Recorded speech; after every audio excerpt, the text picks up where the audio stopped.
ഇതറിയാമായിട്ടാണോ Iran ആക്രമിച്ചാൽ ഇറാന് ചുറ്റും ഉള്ള Gulf രാജ്യങ്ങളിലെ അമേരിക്കയുടെ സൈനിക താവളങ്ങൾക്ക് നേരെ ഇറാൻ ആക്രമിക്കുമെന്ന് ആർക്കാണ് അറിയാത്തത്?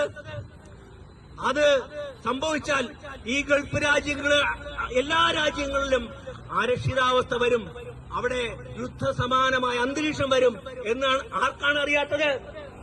അതിനെല്ലാം നമ്മുടെ ഇന്ത്യക്കാരെ, പ്രത്യേകിച്ചും മലയാളികളെ ഒരു യുദ്ധമുഖത്തേക്ക് തള്ളിവിട്ടതിന് നരേന്ദ്രമോദിക്കും ഉത്തരവാദിത്വമുണ്ട്.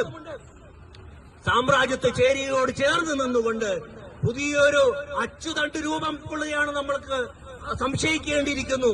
ലോക സാമ്രാജ്യത്വ ചേരി ലോക ജനതയുടെ അവർ അധ്വാനിച്ച് സൃഷ്ടിക്കുന്ന സമ്പത്താകെ തുറന്ന കൊള്ള നടത്തി, ആ രാജ്യങ്ങളെ ആക്രമിച്ച് കീഴ്പ്പെടുത്തി, ആ രാജ്യങ്ങളെ ഭരണാധികാരിയെ കൊലപ്പെടുത്തി, ആ രാജ്യത്തെ എല്ലാ തരത്തിലുള്ള സമ്പത്തിനെയും കൊള്ളയടിക്കാൻ വേണ്ടി പുറപ്പെട്ടിരിക്കുന്ന ഈ സാമ്രാജ്യത്വ കഴുകന്മാരെ നിലയ്ക്ക് നിർത്തണ്ടേ?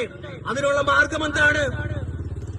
അതിനുള്ള മാർഗം, ഒരേ ഒരു മാർഗം, ലോകത്തിലെ ജനത അതിശക്തമായ വീറുറ്റ സമാധാന പോരാട്ടങ്ങളുടെ ഭാഗത്തേക്ക് അണിനിരക്കുക എന്നുള്ളതാണ്.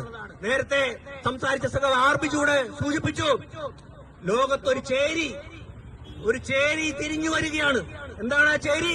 ആ ചേരി തിരിവെന്താണ്?